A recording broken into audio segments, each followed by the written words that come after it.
Ալո։ Լև, տեսել ես ես վերջին թվերը։ Ինչ թվեր, Լիլ ջան։ Սեն չասեմ էլի, գցեմ WhatsApp-իդ նայի։ Դավայ։ Գցեցի։ Տեսար ինչ խայտարակ թվեր են։ Օրա հա, սպասի, ինչա։ Ինչ բեզբոժնի թվեր եմ ֆռում։ Ծնունդները երկրում նվազել է 12%,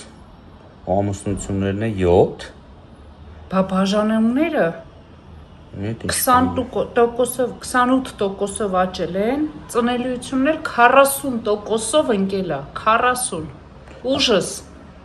Հա դե բա ինչ է զարմանում, Լիլ ջան, սրանք ինչ են արել, որ այսքան ժամանակ մենակ խոսում են, ասֆալտ են փռում, եսի ինչ են անում, տողում համար, եթե մարդ չի ապրելու, չի օգտվելու։ Երեխա չի ծնվում, ով այդ դպրոցը Թողում են ժողովուրդը գնում են ստեղից, նարկոտիկներն ա շատացել, մի խոսած բաների մասին։ Բայց մի բան պետք է արվի սրա դեմ, Լև։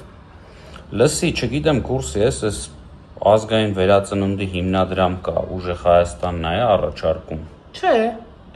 Լսի, հա, Սամվել Կարապետյանի այս խնդիրների լուծման առաջարկներ կա։ Ինչ են առաջարկում, որ։ Ասում է 4 երեխու ծննդյան դեպքում 2 միլիոն ընտանիքին փող են տալու, իսկ 5-րդին է բնակարան։ 5-րդին էլ բնակարան։ Հա։ Հա։ Դաժե ես կարող եմ 5-րդ ունենամ։